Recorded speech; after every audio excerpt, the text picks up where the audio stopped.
Anushka academy, सरकारी सेवा में जाने के लिए अपने हौसलों को दीजिए उड़ान और जुड़िए अनुष्का एकेडमी के साथ। Hiranmagri sector 3 Udaipur. Contact number 8233223322। Udaipur के झामर कोटड़ा स्थित RSMM लिमिटेड में कार्यरत मजदूरों को बिना कारण हटाए जाने के विरोध में आंदोलन लगातार तेज होता जा रहा है। पिछले कुछ दिनों से मजदूर हड़ताल पर हैं। बुधवार को बड़ी संख्या में मजदूर झामर कोटड़ा माइंस से उदयपुर पहुंचे, जहां नगर निगम से इकट्ठे होकर कलेक्ट्री पहुंचकर ज्ञापन सौंपना चाहते थे, लेकिन पुलिस ने बिना पूर्व अनुमति ज्ञापन देने को लेकर मजदूरों को आगे बढ़ने से रोक दिया। इसके बाद मजदूरों की ओर से 10 सदस्यीय कमेटी गठित की गई, जिसके बाद जिला कलेक्टर को अपनी मांगों को लेकर ज्ञापन सौंपा। इस दौरान कांग्रेस नेता विवेक कटारा भी मौके पर पहुंचे और हड़ताल कर रहे मजदूरों से बातचीत की। उन्होंने मजदूरों को आश्वासन दिया कि वे संबंधित अधिकारियों से बात कर उनकी समस्याओं के समाधान का प्रयास करेंगे। बाद में कांग्रेस नेता विवेक कटारा 10 प्रतिनिधियों के साथ जिला कलेक्टर कार्यालय पहुंचे, जहां पर जिले कलेक्टर का ज्ञापन सौंपकर मजदूरों की समस्याओं से अवगत कराया गया। साथ ही प्रशासन से जल्द समाधान निकालने की मांग की। मजदूरों ने चेतावनी दी है कि यदि समय रहते उनकी समस्याओं का समाधान नहीं किया गया तो वे उग्र आंदोलन करने को मजबूर होंगे। उन्होंने स्पष्ट कहा कि यदि स्थिति बिगड़ती है तो उसकी संपूर्ण जिम्मेदारी फैक्ट्री प्रबंधन और जिला प्रशासन की होगी। मजदूरों का कहना है कि वे लंबे समय से न्याय की मांग कर रहे हैं, लेकिन अब तक उनकी समस्याओं का कोई स्थायी समाधान नहीं निकला है।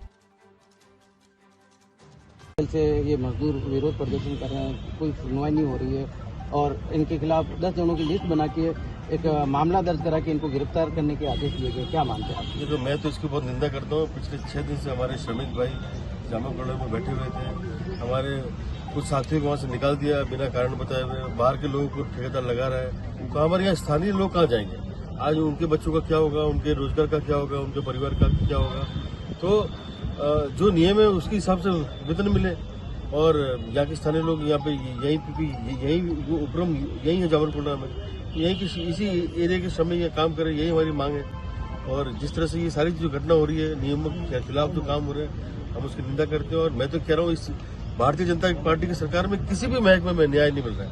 हर जगह यही है, हर जगह न्याय अनुचित काम हो रहे हैं, बिना नियमों के, बिना बस राम भरोसे काम हो रहे हैं। इसलिए मैं तो कहूँगा कि केंद्र से ये डबल इंजन की जो सरकार है, या केंद्र में भी भाजपा है या प्रदेश में भी भाजपा है, तो यहाँ पे आज श्रमिक, किसान, छात्र सब परेशान है। तो यहाँ ये जब श्रमिकों का इतना बड़ा यहाँ केंद्र है, जहाँ सालों से यहाँ श्रमिक इस इलाके के जामर कोटड़ा, लकड़वास, हमारे मटून, उम्बडा के सबके लोग काम करते हैं, लेकिन आज उनको इतनी मुश्किल हो रही है, तो सरकार उसकी तरफ देखे और इन हमारे जो गरीब जो ये श्रमिक है उनको उचित न्याय देके उनको फिर से नौकरी ठेकेदारों को निर्देश करे, यहाँ के स्थानीय लोगों को रखे, क्योंकि ये नियमों में भी है और उनको जो वेतन है वो भी नियम अनुसार मिले, ऐसी हम मांग करते हैं। सैकड़ों की संख्या में मजदूर है भाई साहब, सड़कों पर है, आप भी इनके साथ है, तो आगे क्या रहने वाला है? कैसे? देखिए, आज कलेक्टर साहब को ज्ञापन होते हैं, देखते हैं उसमें क्या होता है। राहत मिले तो ठीक है, नहीं तो आंदोलन तो जारी रहेगा। हम श्रमिकों के साथ लगातार ये शांतिपूर्व प्रदर्शन कर रहे हैं, लेकिन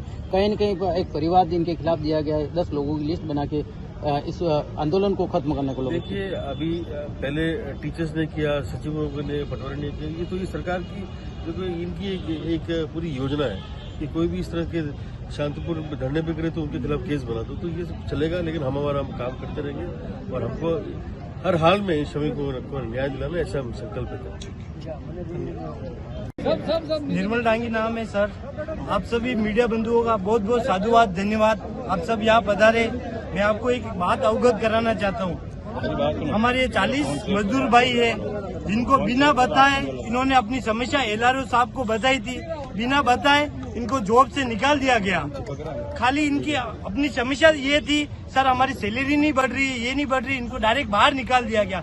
आज 4 दिन हो गए यहाँ पे माता जी के मंदिर पे वहाँ बैठे हुए हैं। वहाँ पे हम गए परमिशन लेने, ना कोई अधिकारी परमिशन दे रहा है, ना कोई दे रहा है। रोज हमको धमकियां मिल रही है अधिकारियों से, आप यहाँ पे जॉब लग जाओ, बाकी बाहरी लोगों को हम वहाँ पे रख देंगे। सर एक छोटा सा एक बात और बताना चाहता हूँ। कल रात मुझे एक फोन आया था, सर मुझे जॉब से बाहर निकाल दिया गया। मैंने बोला सर बाहर क्यों निकाला?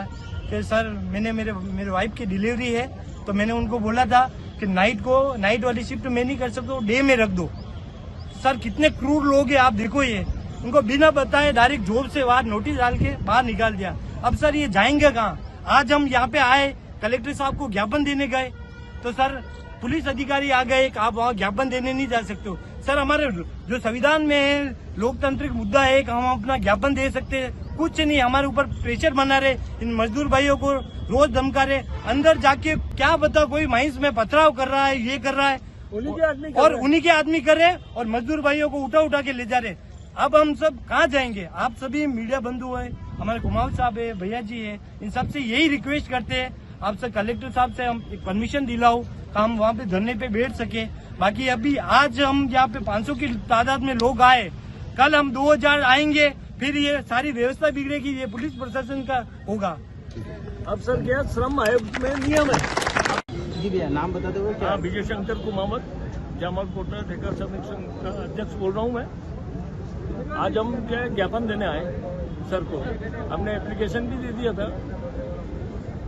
कोई ज्ञापन दे, इनकी समस्या है। ये 1.5 साल से ये हमारा प्रोग्राम चल रहा है, मर्जी माफी निकालना, करना, ये करना, और जो नियम के अंतर्गत कर रहे हैं हम सारा, और जो नियम के अंतर्गत इनको जो सैलरी मिलनी चाहिए वो सैलरी भी नहीं मिल रही है। तो हम कलेक्टर साहब को ज्ञापन देने आए कि साहब एक एडॉक कमेटी बनाओ, उसमें कौन गलत है कौन सही है वो आपको पता लग जाएगा। तो वो सारे डॉक्यूमेंट्स मैंने लगा दिए हैं ज्ञापन में, अभी कलेक्टर साहब को देंगे। और वो क्या है, हमको कह रहे हैं कि माहौल खराब है, इस तरह से काम चल रहा है, तो आप सारे मजदूर को वापस रवाना कर दो। क्यों जरूरत पड़ी आपको यहाँ तक आने की, क्या कारण है? अरे साहब, कोई हमारी बात ही नहीं मानता। जो जिन्हें बात है, जो कहना मतलब जो पेमेंट इन मजदूर को मिलना चाहिए वो पेमेंट भी नहीं मिल रहा है। कितने समय से आप हड़ताल पे हैं? क्या ये 1.5 साल से हमारा इस संगठन के लिए हम बगे हुए हैं। 3 संगठन जैसे ही बना और 3 पदाधिकारी थे, उनका बाढ़ में ट्रांसफर कर दिया।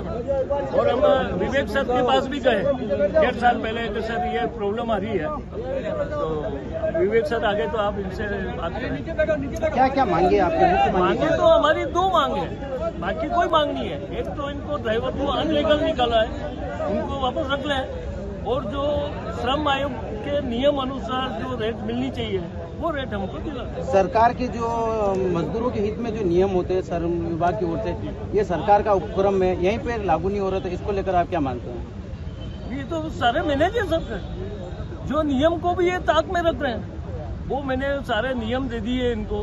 और अभी कलेक्टर साहब को भी नियम दूंगा कि सर ये 1050 रुपया माइनिंग के ऑपरेटर को मिलना चाहिए। पर ये लोग कह रहे हैं कि 805 रुपये देंगे हम। क्या जिंदगी भर 805 रुपये मिलेंगे क्या?